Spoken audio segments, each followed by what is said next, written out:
بنی اسرائیل میں ایک عابد گزار شخص تھا جو بڑی بڑی عبادتیں کرتا تھا۔ بہت بڑا زاہد تھا جو ہمیشہ اللہ کی یاد میں مصروف رہتا تھا۔ جب اس کا انتقال ہوا اور اس کو اللہ کے دربار میں پیش کیا گیا تو اللہ تعالیٰ نے اس سے فرمایا کہ جاؤ، ہم اپنی رحمت سے جنت میں داخل کرتے ہیں۔ اس پر اس نے کہا کہ یا اللہ، وہ جو میں نے 500 برس کی عبادت کی تھی وہ کیا ہوئی؟ اللہ نے 2 فرشتوں سے کہا اس کو دوزخ کے قریب لے جاؤ اور وہاں کی تھوڑی سیر کرا کے لے آؤ، اور اس سے کہو پہلے یہاں جا کر آ جاؤ، اس کے بعد یہ سوال کرنا۔ فرشتے اس کو دوزخ کے قریب لے گئے۔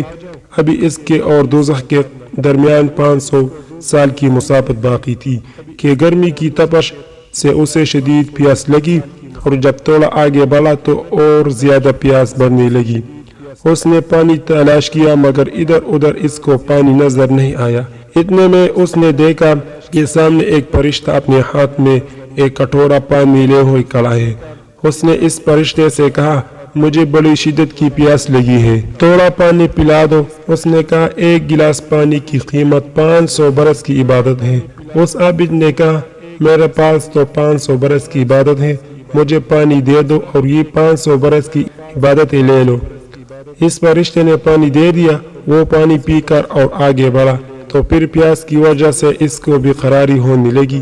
وہ پریشان ہو رہا تھا، دیکھا کہ ایک فرشتہ اپنے ہاتھ میں ایک کٹورا پانی لیے ہوئے کھڑا ہے۔ اس نے اس فرشتے سے کہا مجھے بڑی شدت کی پیاس لگی ہے، پانی دے دو۔ اس نے کہا کہ 1 گلاس پانی کی قیمت 500 برس کی عبادت ہے، اگر تمہارے پاس ہو تو دے کر لے لو۔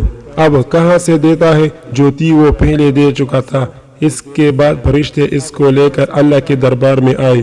اب اللہ تعالیٰ اس کو پوچھتے ہیں کہ اپنی 500 برس کی عبادت کے بدلے جنت میں جاؤ گے یا ہماری رحمت سے؟